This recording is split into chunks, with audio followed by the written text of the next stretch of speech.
ለክርስቲያኖች ግን የመጽናናት ዘመን የሚባለው ጦርነትም ረሃብም ጭንቅም መከራም ስደትም ቢኖር በዚያ ውስጥ ሆኖ ከክርስቶስ ጋር የሚያሳልፉት ዘመን ያ ዘመን ንገሩኛ የምን ዘመን የመጽናናት ነው። በቸርነቱ የሚለው እንዳለ ሆኖ ግን አዳም ንስሐ ባይገባ ኖሮ አምላክ ወደዚህ ዓለም መጥቶ ከድንግል ሥጋ አይነሳም ነበረ። ሳጥናኤልን ሳያድን አዳምን ያዳነበት መሰረታዊ ምክንያት አዳም ንስሐ ስለገባ፣ ዲያብሎስ ንስሐ ስላልገባ ነው። ኃጢአት ምንድነው ከተባለ ከእግዚአብሔር መለየት ነው። ከማን መለየት ነው? ከእግዚአብሔር መለየት ነው። ከእግዚአብሔር መለየት ደግሞ ሞት ነው። ሞት ነው አይደለም?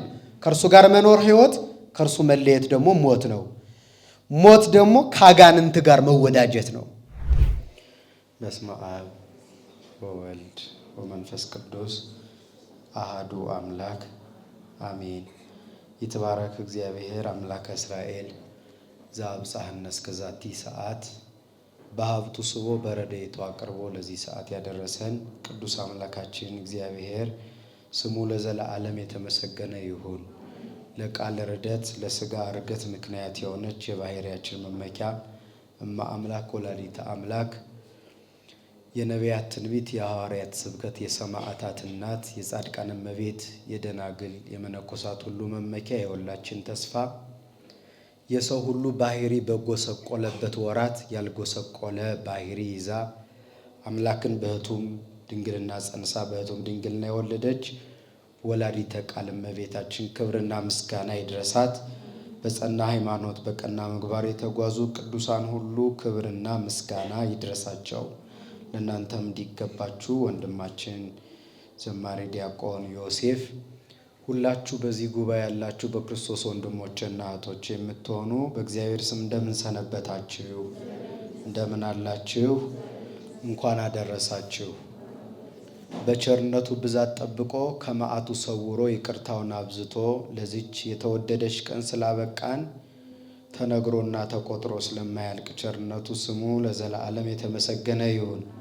እግዚአብሔር ቢፈቅድ ለተወሰኑ ጊዜያት የምንነጋገርበት የትምህርታችን ርዕስ የሐዋርያት ሥራ ምዕራፍ 3 ቁጥር 20 ላይ ያለውን የእግዚአብሔር ቃል መነሻ በማድረግ ይሆናል።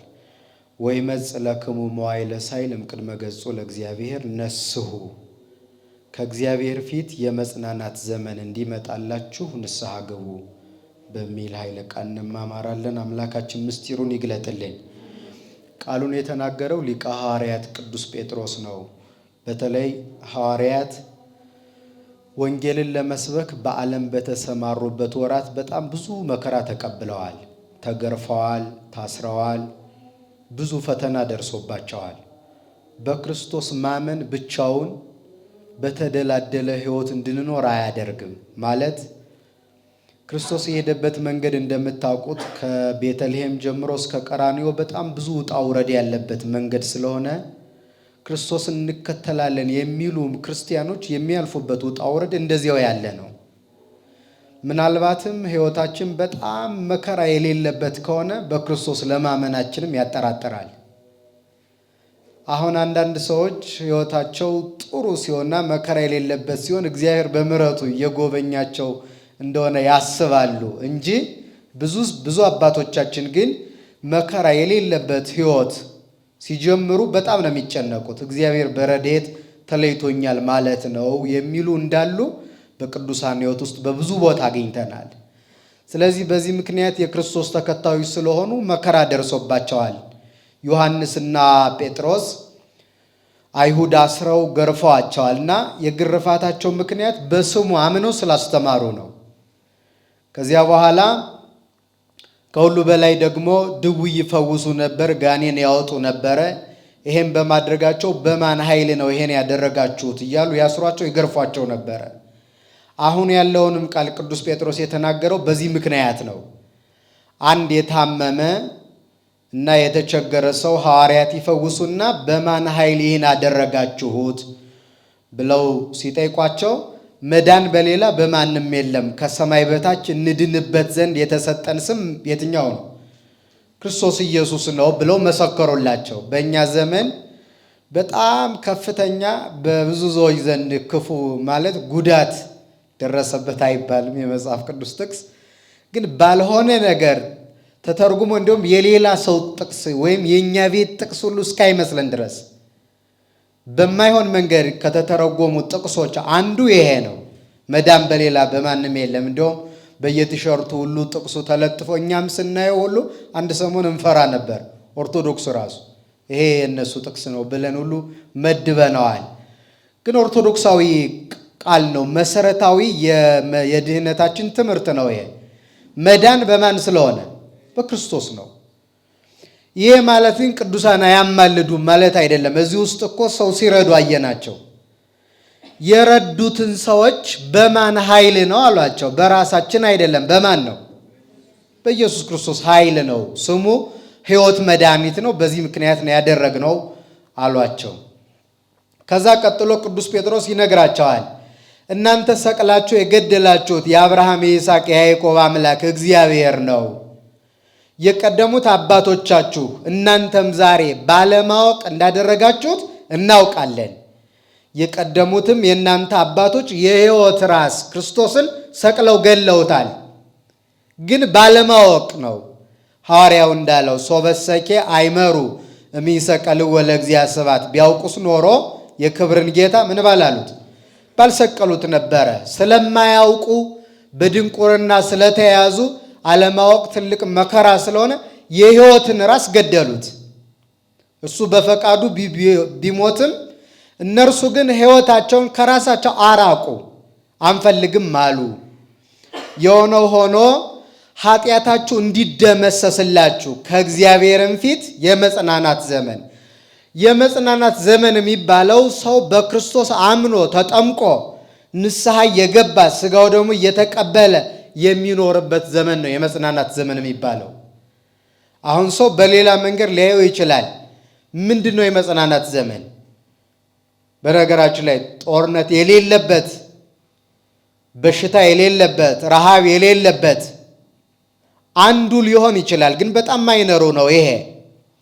ለክርስቲያኖች ግን የመጽናናት ዘመን የሚባለው ጦርነትም፣ ረሃብም፣ ጭንቅም፣ መከራም፣ ስደትም ቢኖር በዚያ ውስጥ ሆኖ ከክርስቶስ ጋር የሚያሳልፉት ዘመን፣ ያ ዘመን ንገሩኛ፣ የምን ዘመን?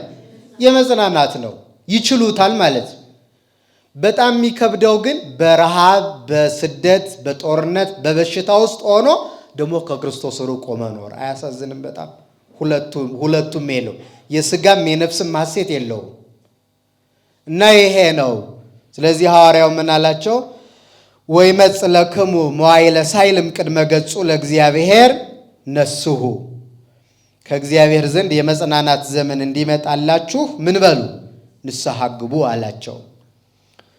የተወደዳችሁ የእግዚአብሔር ቤተሰቦች፣ በዚህ ትምህርት ውስጥ ማየት የምንፈልገው የንስሐን ክብር ምንነትና አንድ ክርስቲያን ንስሐ ሲገባ ንስሐው ኦርቶዶክሳዊ ነው የሚያስብሉት ጉዳዮች ምንድን ናቸው የሚለውን ለማየት እንሞክራለን። በእኛ ዘመን ስለ ንስሐ በጣም ተሰብኳል ማለት እንችላለን። ብዙ ሰዎችም ንስሐ አባት ይይዛሉ። ከዚያ ባለፈም ንስሐ አባቶቻቸውን የሚያገኙ አሉ። ወደ ቁርባንም የደረሱ አሉ። በዚሁ አንጻር ግን የምዕመናን መንፈሳዊ ሕይወት የኛ የሁላችን ሲለካ ግን እድገት አያሳይም። እንዲሁም ከዚያ ጋር የተቀላቀሉ ነገሮች እንዳሉ እናስተውላለን።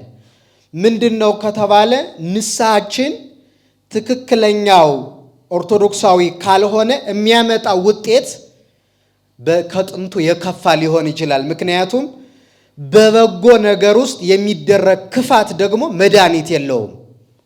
ለምሳሌ ልብ በሉ፣ አንድን ሰው በጥፊ ቢመታው እነዚህን ሰዎች ለማስታረቅ ይቻላል፣ እንደተጣሉ ስለሚያስታውቅ ማለት ነው። ይገባቸዋል አይደለም ምለው። ነገር ግን አንድ ሰው የሆነን ሰው ሲስመው ብናየው እነዚህን ሰዎች ተጣልተዋል ብለን ልናስታርቃቸው እንችላለን። ግን ያ ሰው የሳመው ከልቡ ወዶት ካልሆነ ግን የእነዚህ ሰዎች በሽታ መድኃኒት አይገኝለትም። በፍጹም ማንም ሊያውቀው አይችልም። የኛ ዘመን ክርስትናና ንስሐ እያንዳንዱ ነገር እንደዚህ ሆኖ ነው። ሲታይ በላይ ንስሐ ነው፣ ቁርባን ነው፣ ስጋው ደግሞ መቀበል ነው፣ ማስቀደስ ነው፣ ጉባኤ መማር። ከዚህ ውስጥ ደግሞ ሌላ እንክርዳድ አለበት። ያልጠራ ሕይወት አለው። እውነተኛነት ይጎለዋል። ወይ ተረዮ ይኖርበታል። መታየት እንደዚህ ሲያደርግ እንደዚህ እኮ ያደርጋል፣ ተነሳሄ ነው፣ ተነሳሄት ናት የሚባለውን ስም የመፈለግ ጾር ካለ ይሄ ሰው እንዴት ማዳን ይቻላል? እንዴት ሊድን ይችላል? ተቀላቅሎበታልና አልጠራም ማለት ነው። ስለዚህ ከዚህ አንፃር እነዚህ ነገሮች እናያለንና አምላካችን ምስጢሩን ይግለጥልን። የመጀመሪያው ንስሐ ምንድነው ከተባለ ቃሉ ሲተረጎም በአንድም በሌላም ምክንያት እንደሰማችሁት ነስሐ ተጸጸተ ማለት ነው። ትርጉሙ መጸጸት መመለስ ማለት ነው። በትንቢተ ሕዝቅኤል ምዕራፍ 18 ቁጥር 32 ላይ እንደተጻፈው ተመለሱና በሕይወት ኑሩ፣ የሟቹን ሞት አልፈቅድም ይላል የሰራዊት ጌታ እግዚአብሔር ይላል ነቢዩ። ተመለሱና በምን ኑሩ? ሰው ተመልሶ የሚኖርበት ሕይወት የንስሐ ሕይወት ነው። የሚመለሰው ከምንድን ነው? ከክፋት ወደ በጎነት፣ ከኃጢአት ወደ ጽድቅ፣ ከአምልኮተ ጣዖት ወደ አምልኮተ እግዚአብሔር፣ ከጨለማ ወደ ብርሃን የሚመለሰው ሕይወት ያ የንስሐ ሕይወት ይባላል። መመለስ፣ መጸጸት ሁለት ተቃራኒ ነው። ንስሐ በገባና ባልገባ ሰው መካከል ያለው ልዩነት የጨለማና የብርሃን ነው ልዩነቱ። አሁን ይህን ማስተዋል እንችላለን። በቅዱሳት መጻሕፍት የመጀመሪያው የጳውሎስ ሕይወት በኋላ ከተመለሰ በኋላ የነበረውን እናስታውሳለን። ቅዱስ ጴጥሮስ ዶሮ ሳይጮህ 3 ጊዜ ትከደኛለህ ተብሎ በካደበት ወራት የነበረው ሕይወት፣ ከዚያ በኋላ በንስሐ ተመልሶ ወደ እግዚአብሔር ከቀረበበት በኋላ ያለውን ሕይወት ተመልከቱ ልዩነቱ። ለምሳሌ መጀመሪያ ይሄን የምትሉትን ሰው አላውቀውም ብሎ ነበረ።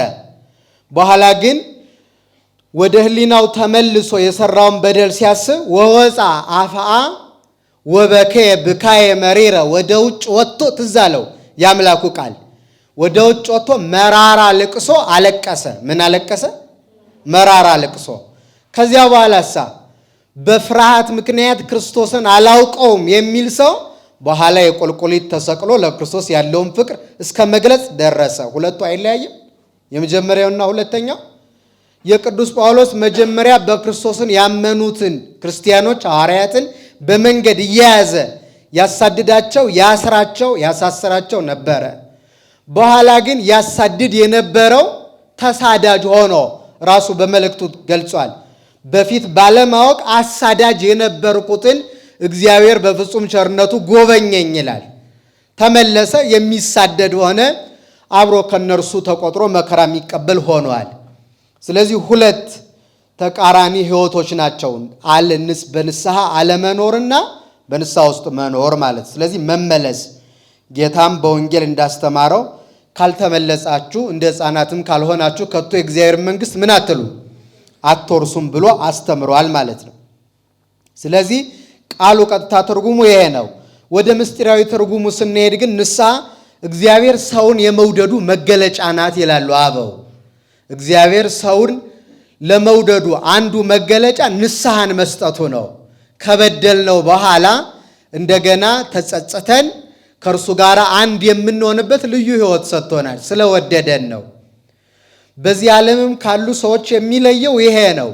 አሁን በዚህ ዓለም ካለ ሰው ጋር ተጣልቶ ታረቅን እንኳን ብንል እንደ ድሮ መሆን አልችልም እንላለን። ታርቃችሁ የለ ሲባል አዎ ታርቀናል፣ አሁን ቂም የለብኝም በቀል የለብኝም፣ ግን እንደ ድሮ መሆን ግን አልቻልኩም ብላችሁ አታውቁም? ሰው እንደዚህ ነው። አይረሳውም፣ አይተውም፣ ፍቅሩ ይቀንሳል። የታወቀ ነገር ነው። ብቻ አትሳሳቱ በሰው ዘንድ። ከተሳሳታችሁ ምሕረት ይቅርታ ለማግኘት ከባድ ነው። እንደ ድሮ አይሆንላችሁም። እንዲያውም አንዳንድ ምሳሌያዊ አነጋገርም ይጠቀማል። ብርሌ ከነቃ አልሰማችሁም? ምን አይልም አይሆንም ዕቃ ብሎ በቃ ራሱን እንደ ብርሌ ቆጥሮ በቃ ተሰብሬያለሁ እንግዲህ አልጠገንም ብሎ ቆጥሮ በዚያው በነበረ በደበዘዘ ሕይወቱ ይቀጥላል። በእግዚአብሔር ዘንድ ግን የፍቅሩ መገለጫ ናት ስንል ንስሐ በጣም በሚያስደንቅ ሁኔታ በንስሐ የሚመለሱትን ሰዎች የእግዚአብሔር ፍቅሩ ተለዋዋጭ ባይሆንም ግን የበለጠ ክብር ሲሰጣቸው ግን እናያለን። የበለጠ የማይገመት ማለት ነው። ለምሳሌ የዚህ የመልክዓ ሥላሴ ደራሲ እንደነገረን የጳውሎስና የጴጥሮስን ወደ እግዚአብሔር መመለስ እና ያ መመለስ ደግሞ የሰጣቸውን ክብር ሲገልጥ እንደዚህ ይላል። የሥላሴን ቃል ከስላሴ በሚወጣው ቃል ነው አይደል ሰው ምሕረት የሚያገኘው። አሁን ካህኑ የሚለው ይኸው እኔ ፈትቻችኋለሁ ነው የሚለው፣ እግዚአብሔር ይፍታችሁ ነው የሚለው። ስለዚህ የስላሴ ቃል ነው ማለት ነው። የእግዚአብሔርን ቃል ገንዘቡ አድርጎ ነው ካህኑ በስላሴ ቃል ነው የሚፈታን። እና ይሄን ሲያመሰግን ሊቁ ሰላም ለቃልክሙ መታሪ እሳት ነዳዲ። አሁን ልብ በሉ፣ ካራ አምጥታችሁ የሚነደውን እሳት ከዚህ በኋላ እንዳይነድ ቆርጠዋለሁ ማለት ትችላላችሁ? እሳት ይቆረጣል? እዚህ ሰፈር ተቆረጠ? አይቆረጥም አይደል? አይቆረጥም። የስላሴ ቃል ግን ረቂቁን እሳት ይቆርጠዋል ይላል ደራሲ። አመ በንስሐ ተወልዱም ጸጋክሙ ወላዲ፣ ከሚወልድ ዳግም ከሚወልድ ንስሐ ከሚባል ጸጋችሁ በተወለዱ ጊዜ እነማን እንደሆኑ ያመጣቸዋል። ተወፈየ መርሆ ሰማይ የማነ ጴጥሮስ ከሃዲ ወመምህረ ወንጌል ኮነ ጳውሎስ ሰዳዲ። ክርስቶስን አላውቀውም ብሎ ክዶ የነበረ ጴጥሮስ ተወፈየ መርሆ ሰማይ የመንግሥተ ሰማያትን ቁልፍ ሲቀበል ብሎታል ጌታ በወንጌል። ወናሁ እሁበከ መራሁተ ዘመንግሥተ ሰማያት ዛሰርከ በምድር ይኩን ሱረ በሰማያት ወዘፈታይከ በምድር ይኩን ፍትሐ በሰማያት ብሎ ቃል ገብቶለታል። የመንግሥተ ሰማያትን ቁልፍ ተቀበለ ማን? ቅዱስ ጴጥሮስ። ምን የነበረው? ተወፈየ መርሆ ሰማይ የማነ ጴጥሮስ ከሃዲ ገልጾታል። ከሃዲ የነበረው ጴጥሮስ በጥንት ግብሩ ነው፣ አሁን አላልንም። እንደዚህ የነበረው የእሱ ቀኝ እጅ የመንግሥተ ሰማያትን ቁልፍ ተቀበለ አለና ወመምህረ ወንጌል ኮነ ጳውሎስ ሰዳዲ፣ አሳዳጅ የሆነውን ጳውሎስ የዓለም መምህር ሆነ። ብርሃን ዓለም ብለን የምንጠራው ሆነ። ለዛ ያበቃቸው ምንድን ነው? አመ በንስሐ ተወልዱም ጸጋክሙ ወላዲ፣ ከሚወልድ ጸጋችሁ በንስሐ በተወለዱ ጊዜ፣ በንስሐ ወደ እግዚአብሔር በቀረቡ ጊዜ ለዚህ በቅተዋል። ይህንን በደንብ ሲያጸናልን ሐዋርያዊ የተባለው ቅዱስ አትናቴዎስ በቅዳሴው በመጽሐፈ ቅዳሴው እንደዚህ ይላል። እግዚአብሔር 3 ልደታትን ለሰው ልጆች ሰጥቷል ይላል። አንደኛው ከስጋ የስጋ ልደት ነው ከእናት ከአባት። ሁለተኛው ከስላሴ በጥምቀት የምንወለደው ነው ይላል። ከዚያ ሶስተኛው በስጋው ደሙ የምንወለደው ልደት ነው ካለ በኋላ የስጋው ያልፋል፣ የማያልፉ ግን እግዚአብሔር ለኛ 3 ልደታትን ምን ብሎናል? ሰጥቶናል። አንደኛው ከስላሴ በጥምቀት ከአብራ ከመንፈስ ቅዱስ ከማይጸነ ዮርዳኖስ። ሁለተኛው ስጋው ደሙ ስንቀበልም ሌላው ልደት ነው ይላል። ስጋው ደሙ ስንቀበል የማን ማደሪያዎች እንሆናለን? የእግዚአብሔር ፍጹም የእግዚአብሔር ልጅ ለመሆናችን ማረጋገጫው አንዱ እሱ ነው። አንደኛው ጥምቀት፣ ሁለተኛው ቁርባን ነው። ሶስተኛው ይላል ኃጢአት ስንሰራ ስንበድል ልጅነታችን እናሳድፈዋለን ይልና ዳግም ተወልደን የእግዚአብሔር ልጅ ለመሆን የንስሐ እንባ ሶስተኛ የምንወለድበት ልደታችን ነው፣ ረቂቁ ልደት ይላል። ስለዚህ ሰው በእንባው ይወለዳል። አልቅሶ በእንባው ታጥቦ እንደገና አዲስ ሰው ይሆናል፣ ከእግዚአብሔር ጋር ይታረቃል። እና ይሄንን የምናገኝበት የእግዚአብሔር የፍቅሩ መገለጫ ናት ማለት ነው ንስሐ። ምስጢራዊ ትርጉሟን ስናያት ማለት። ስለዚህ እግዚአብሔር ለምን ሰው ሆነ፣ ለምን ወደዚህ ዓለም መጣ ብለን ስናስብ የምንመልሰው ምን ብለን ነው? ከጸጋ በኋላ የተሰጠች ጸጋ ለአዳም የመፈጠሩ ምክንያት ናት። ለምሳሌ አዳምን ለነጻነት ያበቃችው ይቺ ጸጋ ናት። አምላክ ሰው የሆነ በአዳም ንስሐ ምክንያት ነው። በቸርነቱ የሚለው እንዳለ ሆኖ ግን አዳም ንስሐ ባይገባ ኖሮ አምላክ ወደዚህ ዓለም መጥቶ ከድንግል ሥጋ አይነሳም ነበረ።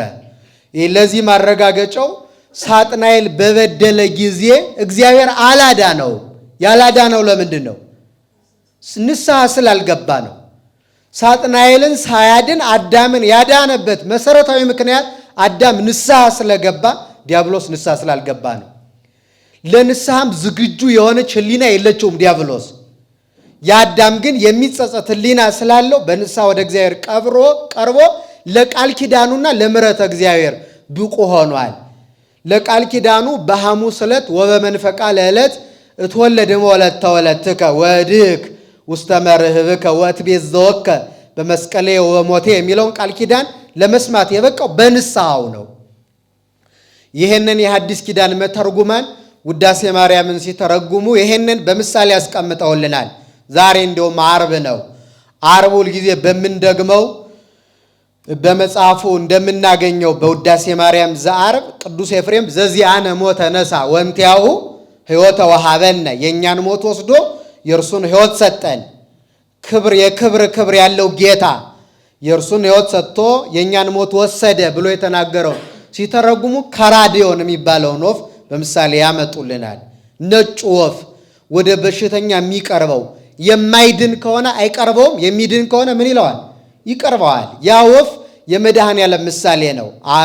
ምንድነው ቅዱስ ያሬድ ይሄን ለዘተወልደም ቅድስት ድንግል ምን ተነብሎ ናስተማስሎ ለመድኃኒነ አርዌ ገዳምኑ አንበሳ ወሚመ አልዘመራችሁትም? ከራዲዮን አይደል? በአንበሳ ልመስለው ወይስ በነጩ ወፍ በከራዲዮን ኦፍ ጻዳ ንጉሥ አንበሳ ያ ነጩ ወፍ መድኃኔዓለም ነው ብሎ ገልጾታል። የማይድን ከሆነ አይቀርበውም ማለት የማይድነው በሽተኛ ዲያብሎስ ነው። እግዚአብሔር እርሱን አልቀረበውም።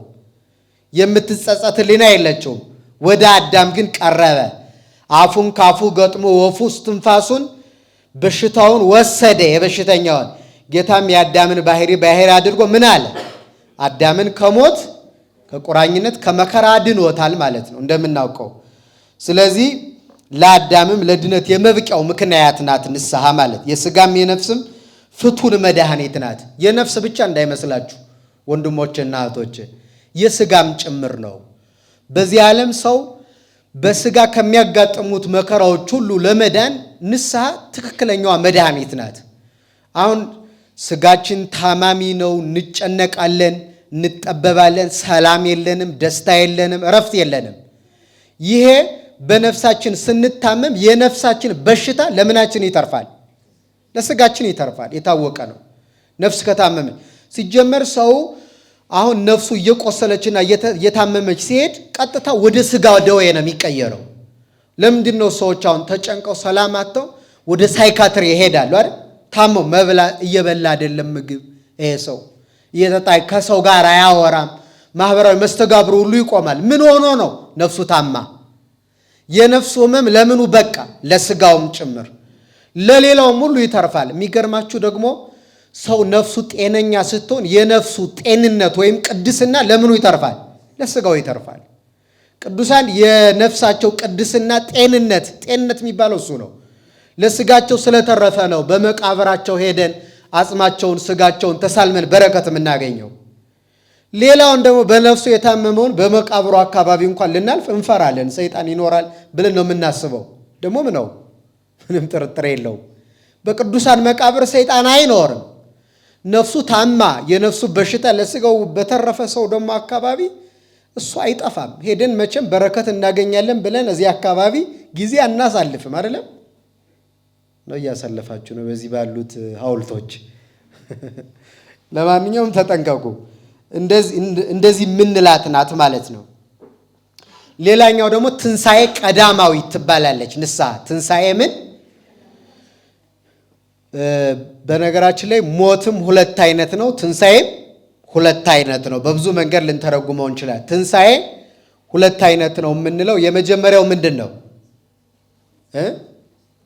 ትንሣኤ የምን ትንሣኤ ይባላል? የመጀመሪያው የልቡና ወይም የህሊና የምንለው አይደል? ሁለተኛው በትንሣኤ ዘጉባኤ ጊዜ የምንነሳው ትንሣኤ ነው። የህሊና የልቡና ትንሣኤ የሚባለው በንስሐ በኃጢአት ወድቀን ነበር። በንስሐ ስንነሳ የህሊና የልቡና ትንሣኤ ተነሳን ይባላል።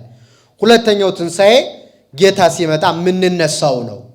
እንደዚሁ ሁለት ሞት አለ። የመጀመሪያው የህሊና፣ ሁለተኛው የምን? የነፍስ።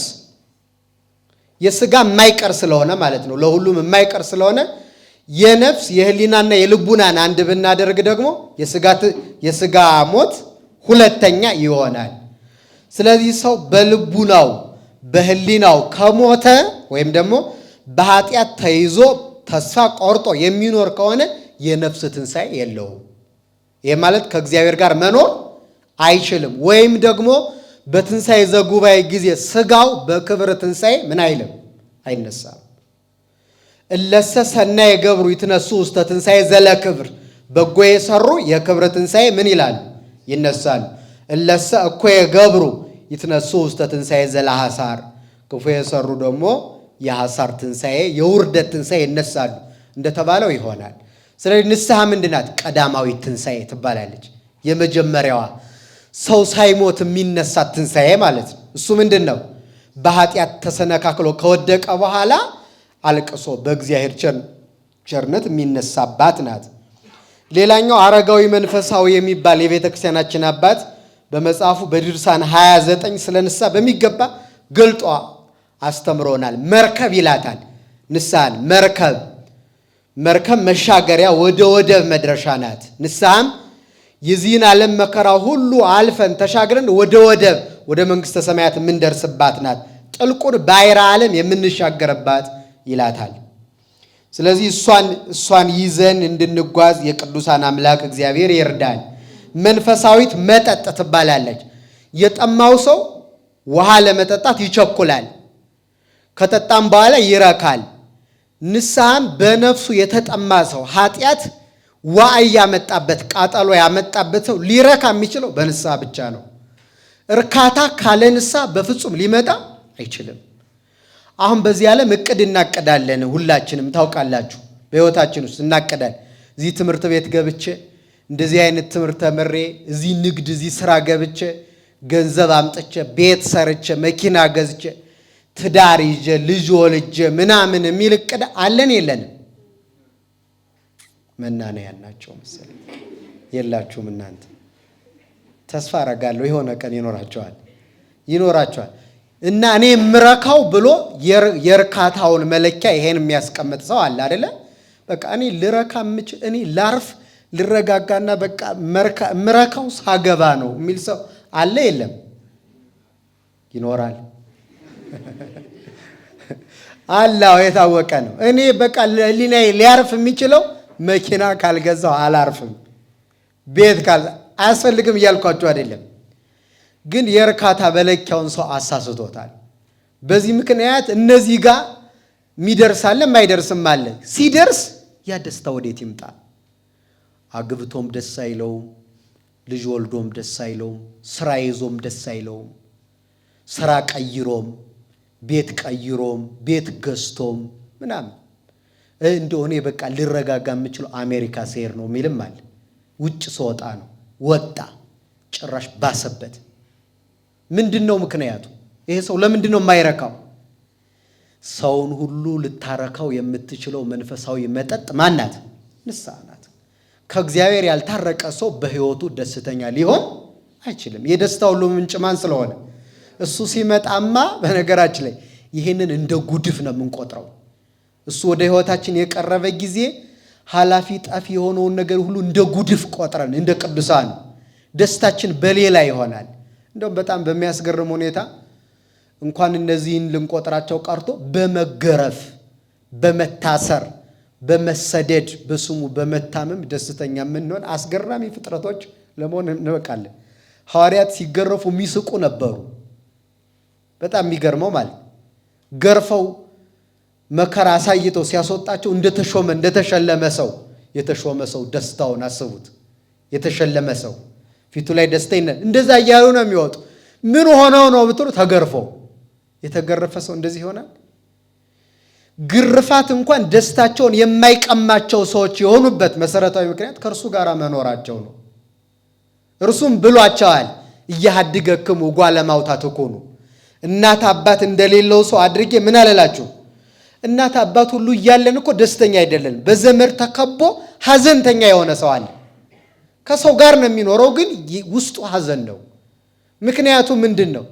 እግዚአብሔር የሌለው ሰው በንስሐ ከእግዚአብሔር ጋር ታርቆ የማይኖር ሰው በዘመድ ቢከበብ ስልጣን ቢኖረው ሀብት ቢኖረው ቢበላ ቢጠጣ እርካታ የሚባል ነገር ሊመጣ አይችልም። ይሄ እውነቱ ነው። መራራ እውነት የሚባለው ይሄ ነው።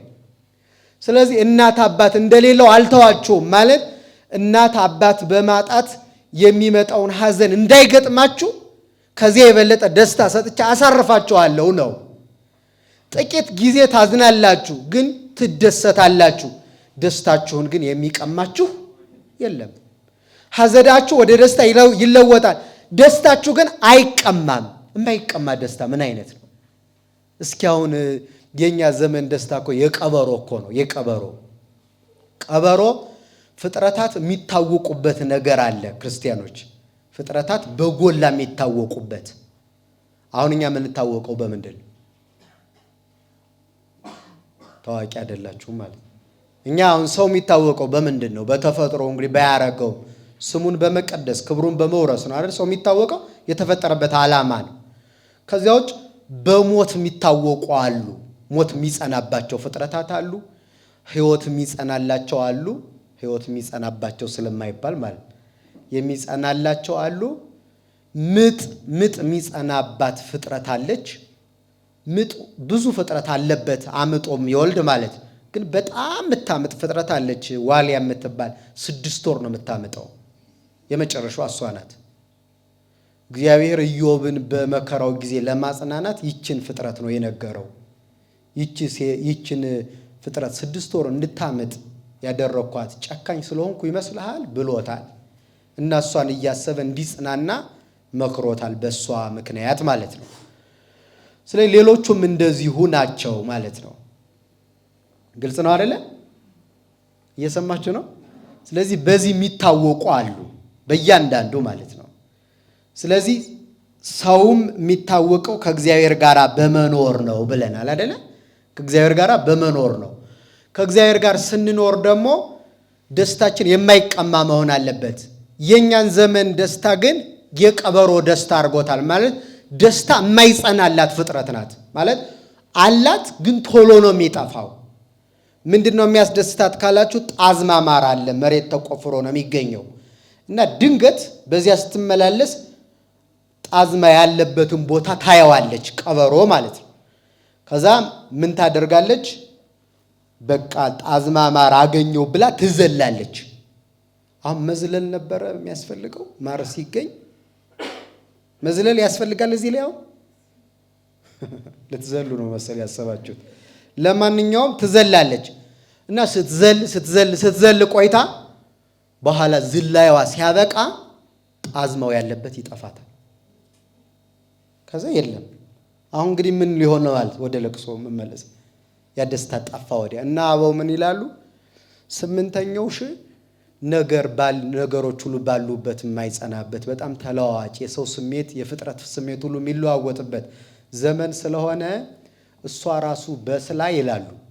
ሁኔታውን ስታይ ጣዝማውን አይታ ስትደሰት ይጣፋታልና እንዲህ እስከመቼ እንደዚህ ሆኜ ብላ አሁን ጣዝማ ስታገኝ በእኛ ዘመን ማለት አንድ እግሯን ጣዝማው ላይ አድርጋ ነው የምትዘል።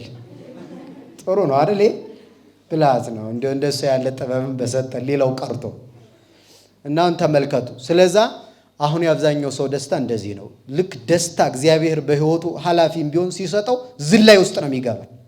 ጥሩ ውጤት ሲያመጣም እስኪ እጄ ተረጋግቼ እግዚአብሔር ላመስግነው የሚል ሰው አለ?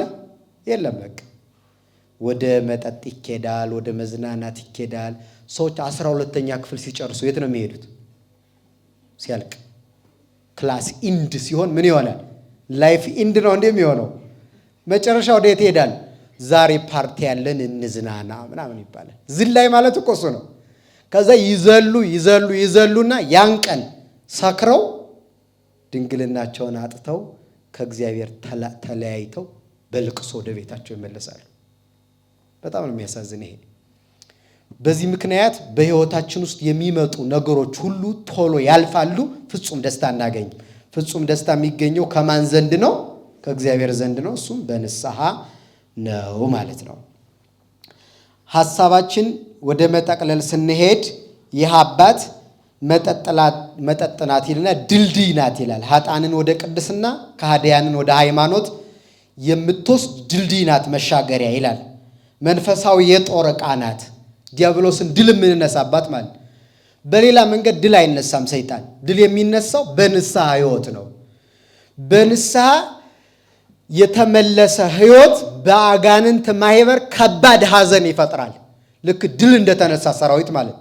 ድል የተነሳ ሰራዊት ሐዘን ላይ ነው የሚሆነው አይደል? መቼም ደስተኛ አይሆንም። የአጋንንት ማህበርም ድል ተነስቶ በሐዘን የሚዋጣው አንድ ሰው ከአጋንንት አሰራርና ኃጢአት ነፃ ወጥቶ ወደ ንስሐ ህይወት ከመጣ ያኔ ልቅሶ ነው በእነሱ ዘንድ ሐዘን ነው። ደግሞ በሚገርም ሁኔታ አንድ ሰው ወደ ንስሐ ሕይወት ሲመለስ በመላእክት ማህበር ዘንድ ምን ይሆናል? ደስታ ይሆናል። ጌታም በወንጌል እንዳስተማረን ማለት ነው፣ ደስታ። ስለዚህ ይሄኛው ሕይወት መልአካዊ ነው። በንስሐ ሕይወት መመላለስ መላእክትን የሚያስደስታቸው ነው። ይህን ሁሉ የምንረዳበት ነው ማለት ነው። በሉቃስ ወንጌል ምዕራፍ 15 ቁጥር 7 ላይ ወይሬዩ ሰናይተ እንተ ትከውን ለካህላን ከመዚአሆሙ የቲ፣ ለሌላው የሚደረገው ነገር ለራሳቸው እንደተደረገ አድርገው ቆጥረው መላእክት ደስ ይላቸዋል። ቅዱስ ኤፍሬም እንደነገረን ወኩሉ ፍጥረት ተፈስሐ በምጽአትከ፣ በመምጣትህ ፍጥረት ምን አለው? ደስ አለው።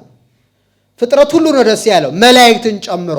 እነሱማ ምንድን እናገኛለን ብለው ነው ደስ ያላቸው ቢባል አንደኛው ምክንያት ለሰው ልጅ የተደረገውን ደስታ እንደራሳቸው ነው የሚቆጥሩ። አያችሁ፣ ሰው መልአካዊ ባህሪን ገንዘብ እያደረገ ሲሄድ የሰው ደስታ፣ የሰው ክብር፣ የሰው ስኬት እያስደሰተው ነው የሚሄድ። ሰይጣን ደግሞ በሰው ዘንድ ያለው ክብር እንደሱ ክብር እስካልተወገደ ድረስ ረፍት አያረግም። ለምሳሌ አዳምን ጸጋውን እስኪያሳጣው ድረስ ያለመታከት ነው የጣረው ማለት ነው። እና የሰውን ውድቀት መመኘት ሰይጣናዊ ሲሆን የሰውን ደስታ ደግሞ ደስታ አድርጎ መቀበል መልአካዊነት ነው። ይሄ ደግሞ የንስሐ ሕይወትን የሚመለከት ስለሆነ ሁላችንም ለዚህ ያድለን የቅዱሳን አምላክ።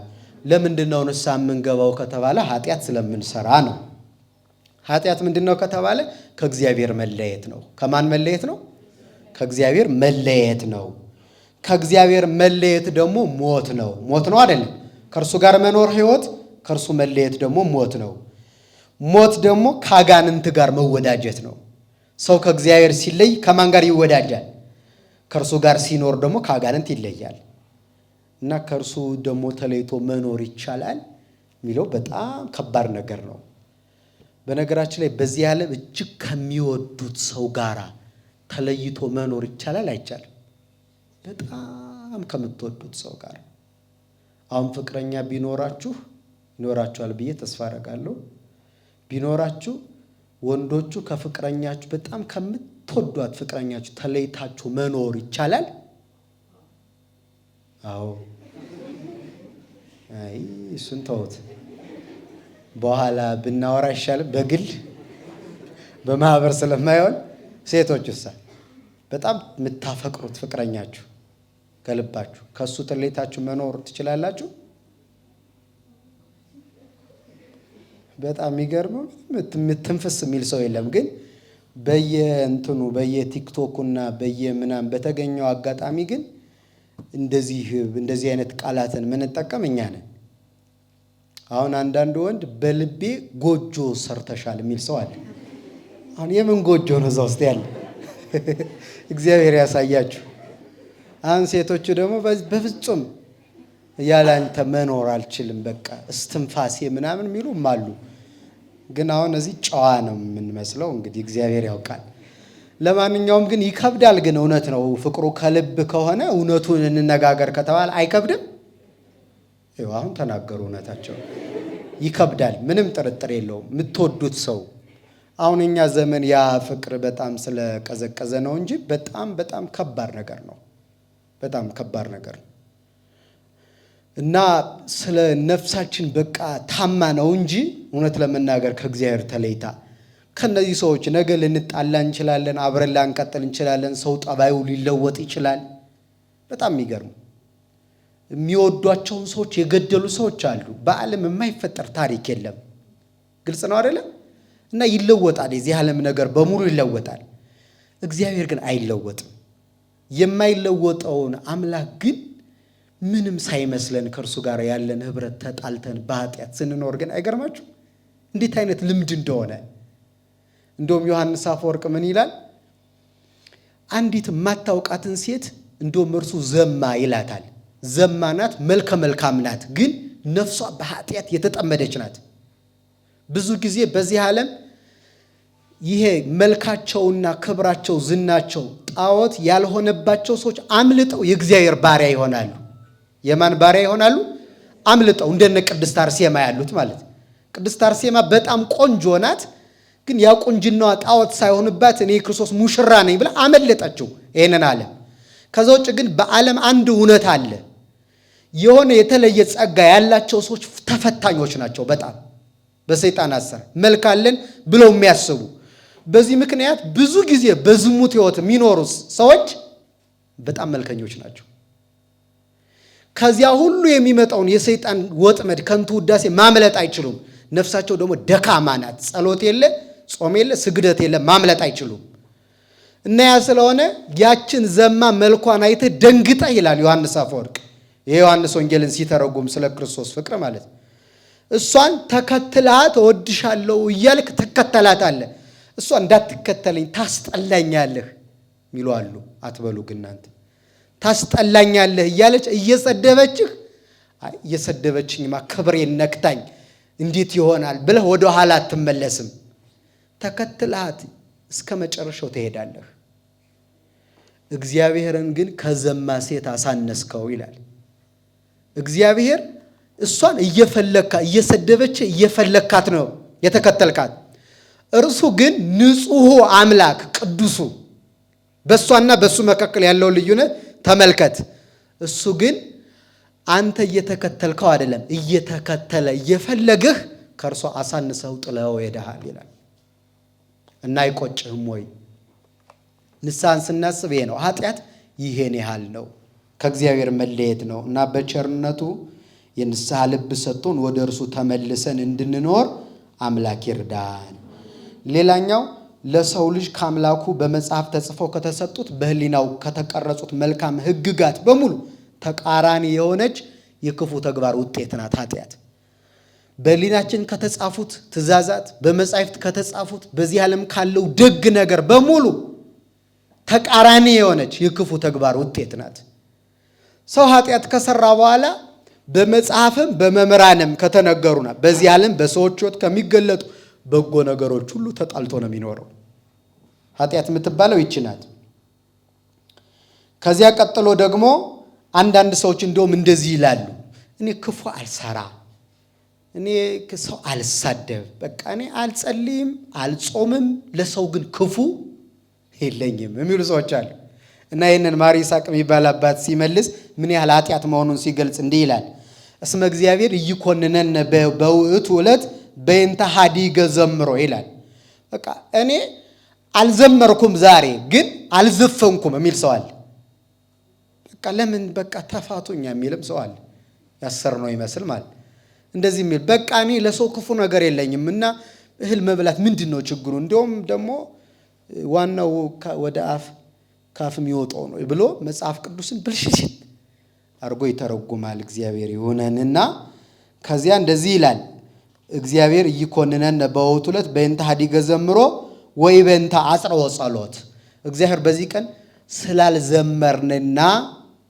ስላልዘመርንና ጸሎት ስላላደረግን ዛሬ አይኮንነንም ይልና አላ መንገለ ሀዲጎታ ይላል። ግን ማሰብ ያለባችሁ ይላል አላ መንገለ ሀዲጎታ ይመጽኡ ሰይጣናት፣ የጀመራችሁትን በጎ ነገር ያቆማችሁ ቀን ሰይጣናት በቃ መጉረፍ ይጀምራሉ ይልና አንድ ሰው ይላል ዘኢይገኒ ለእግዚአብሔር ልዑል ፈቀደ ከመ ይግነይ ለጸላኢሁ።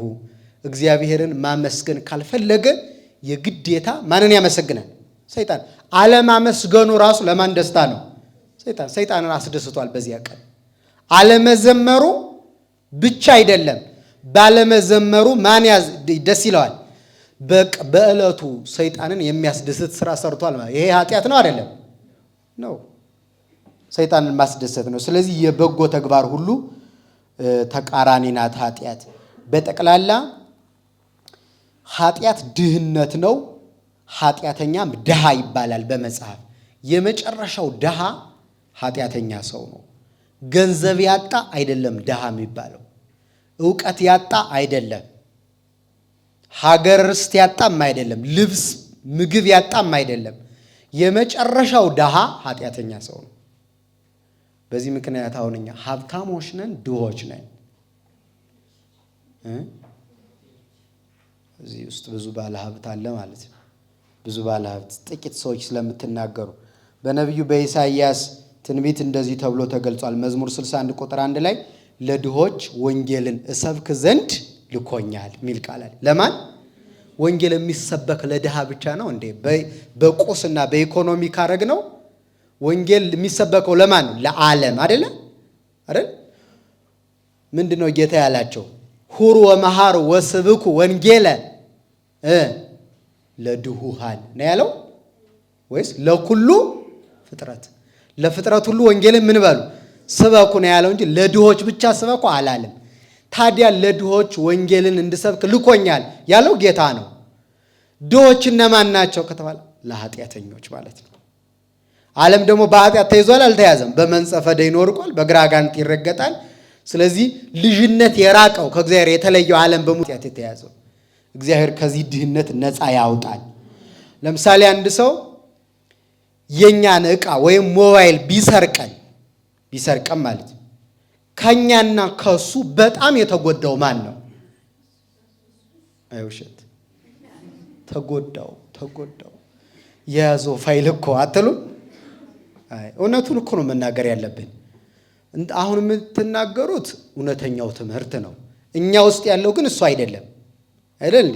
ሰርቆ ሳይያዝ ካመለጠ እንደ ስኬት ነው የሚቆጠረው። በዚህ ዘመን ሰውን ማጭበርበር የሆነ ነውር ማድረግ እንደ አራዳነት ነው የሚቆጠረው።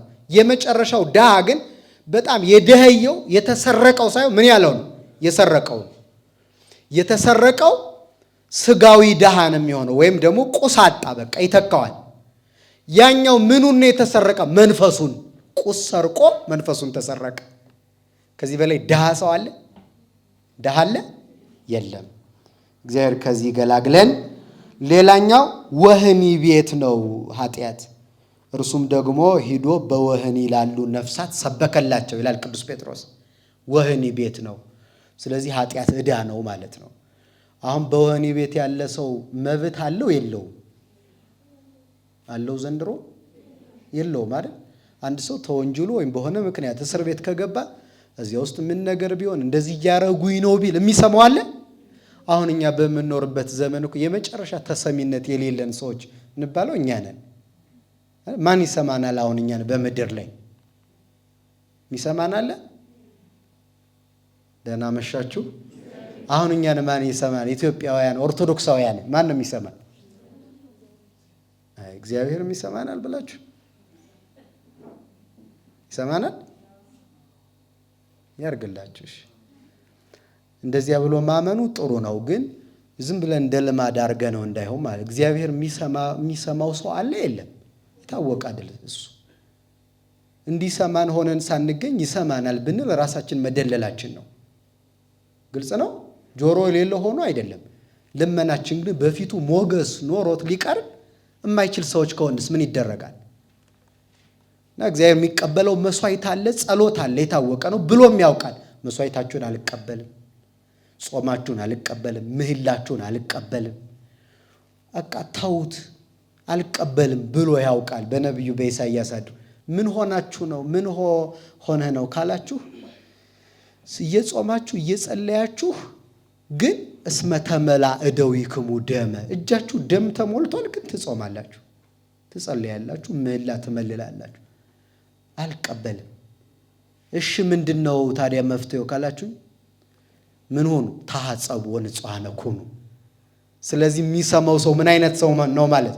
እጁን የታጠበ ከደሙ የጠራ እንደዚያ ሰው ነው ማለት ነው። እንደነገረን ተስፋ እንድንቆርጥ ሳይሆን እንዲሰማን ሆነ እንድንዘጋጅ ነው ይሄንን የምናነሳው። ለማንኛውም መብት የለውም የታሰረ ሰው። በኃጢአት በመታሰራችን ምክንያት ምንም እድል የሌለን ሆነናል። አምስተኛውና የመጨረሻው ኃጢአት በሽታ ነው። በሽታ ነው፣ ነፍስን ያሳምማል። ምንድነው? በንስሐ ነው። የተወደዳችሁ የእግዚአብሔር ቤተሰቦች በመጨረሻ እንግዲህ እንዲህ ከሆነ ንስሐ መግባት አለብን ማለት ነው አይደለ? ዛሬ ነገ ሳንል የመዳን ቀን መቼ ነው? አሁን ነው። አሁን ነው፣ ዛሬ አይደለም። ዛሬና አሁን ይለያያሉ? አንድ ናቸው? በጣም ይለያያሉ። ዛሬ 24 ሰዓት ነው። አሁንሳ አሁን ነው። አሁን ልብ በሉ። ታዲያ እግዚአብሔር የሚቀበለው አይነት ንስሐ እንዲሆንልን ንስሐ አባቶቻችን ስናገኝ ምን እናድርግ ካላችሁ፣ አንደኛው ለኃጢአታችን ምክንያት ሳንሰጥ እንናዘዝ። የሚገርመውት በቃ ያን ጊዜ እንደዚህ ሆኜ አልተመቸኝም ነበር፣ ሳላስበው ነው እንደዚህ። ሰይጣን ነው የሚገርመውት አባ ሰይጣን ጠብቆ ምናምን የሚል ሰው አለ። ምን አገባ ስለ ሰይጣን? በቃ ተሳስተሃል። ሰይጣን አስቶኝ ሰው አገብሮኝ አስግድ በቃ እንጠጣለኝ ጠጣው የሚል ሰው አለ። እንደዚህ ነው።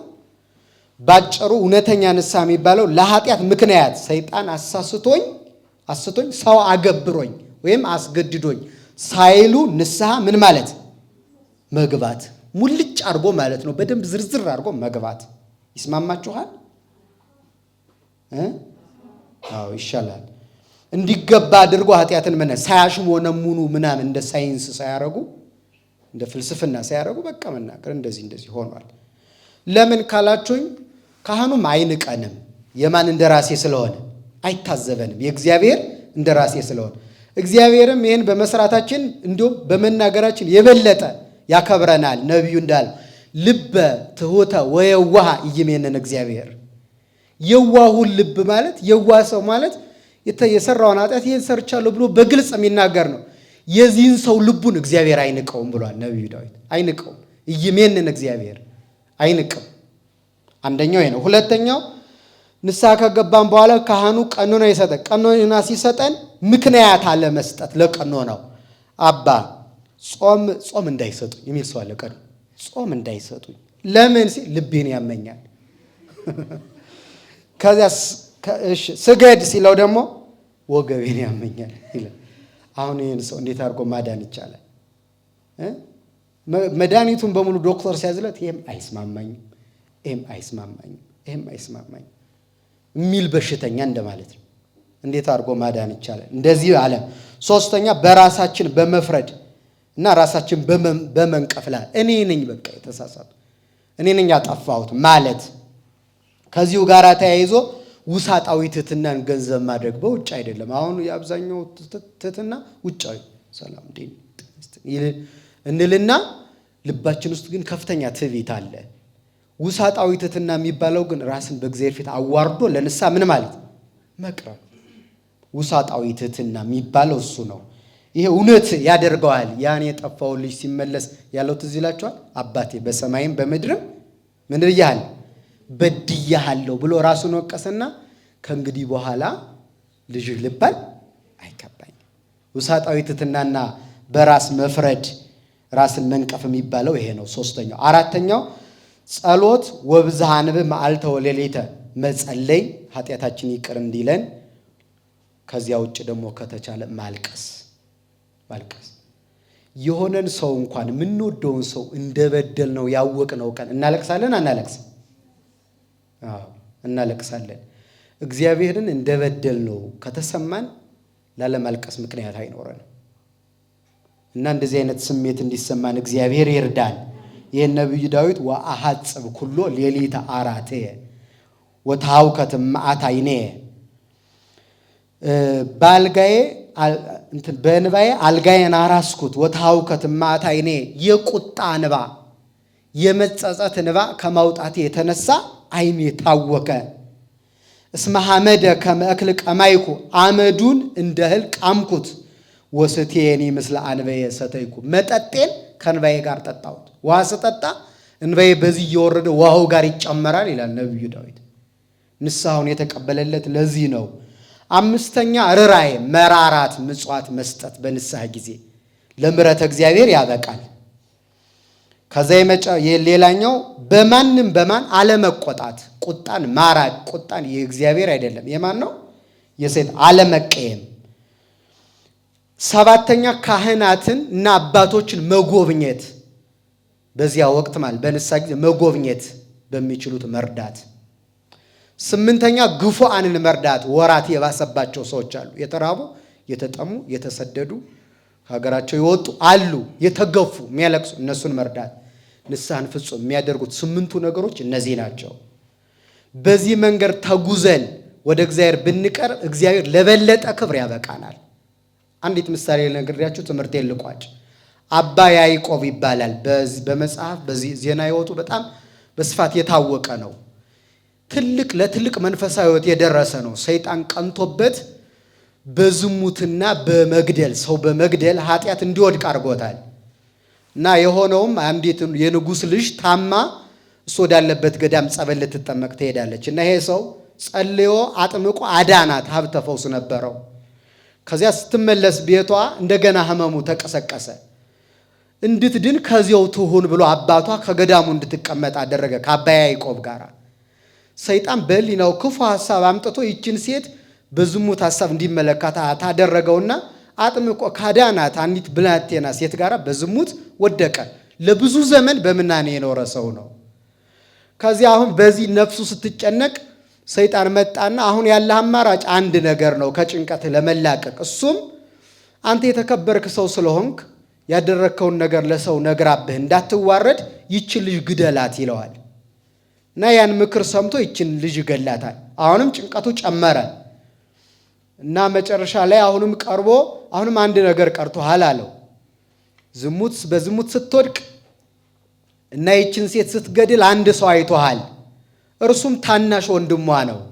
ወደ ገዳም ሲልካት አባቷ አብሮ እንዲያግዛት ትንሽ ወንድሟ ልኮ ነበረ። ስለዚህ ሁሉንም ወንድሟ አይቷል፣ ይናገርብሃል፣ በዓለም ተዋርደህ ትኖራለህ አለው። ወይም ይገላል ንጉሡ ሲለው ታዲያ ምን ይሻለኛል ሲሉ ልጁንም ወንድሟን ግደለው አለው። ወንድሟን ገደለ፣ በዝሙት ወደቀ፣ 2 ነፍስ አጠፋ ማለት ነው። ከዚያ በቃ በዚህ መንገድ ኃጢአትን ጨማምሮ በመስራት ረፍት እንደማይገኝ ሲያውቅ ምን አደረገ? ይህ አባት ተንበርክኮ ማልቀስ ጀመረ። አሁን ያልኳችሁን የንስሐ መንገዶች በሙሉ ተጠቅሞ እግዚአብሔርን ይቅርታ ጠየቀ። በመጨረሻ እግዚአብሔር ይቅር አለው። ይቅር ካለ በኋላ እንደዚህ አይነት ዘመን መጣ። የድርቅ የረሃብ ዘመን መጣ። ዝናብ ጠፋ። እናሱ በሚኖርበት ሀገር ህዝቡ ንጉሱ ተሰብስቦ ጸሎት መጸለይ ጀመሩ። ድርቅ የሆነው ረሃብ የሆነው በማን ምክንያት ነው? እባክህ ይቅር በለን ታደገን ብለው እግዚአብሔርን ሲለምኑ እየሰማችሁ ነው? አትሰሙ? በጣም ጥሩ። እና እንደዚያ ብለው ሲጠይቁ እንዲህ ብሎ እግዚአብሔር መለሰላቸው። ስለ ኃጢአታችሁ አይደለም ዝናብ የጠፋው፣ በንስሐ በመመለሱ ምክንያት የደረሰበትን የክብር ደረጃ ልገልጥለት የምፈልገው አንድ ቅዱስ ሰው በሀገራችሁ አለ። አባ ያዕቆብ ይባላል። ኃጢአት ሰርቶ ነበር፣ በንስሐ ተመልሷል። በእኔ ዘንድ ትልቅ ሞገስ ያለው ሰው ነው። ይሄ ሰው ካልጸለየላችሁ ዝናብ አይመጣላችሁም አላቸው እግዚአብሔር። ስለዚህ ይሄ ሰው በኋላ በንስሐ ተመልሶ ከሰማይ የተዘጋውን መስኮት የሚያስከፍትና ዝናብ የሚያወርድ እስከመሆን ደርሷል። ከእግዚአብሔር ጋር ብንታረቅ ለበለጠ ጸጋ ያበቃናል። ለዚህ የእርሱ ቸርነት፣ የእመቤታችን አማላጅነት፣ የቅዱሳን ጸሎት ይርዳን፣ ይቆየን። እግዚአብሔር ይስጥልኝ።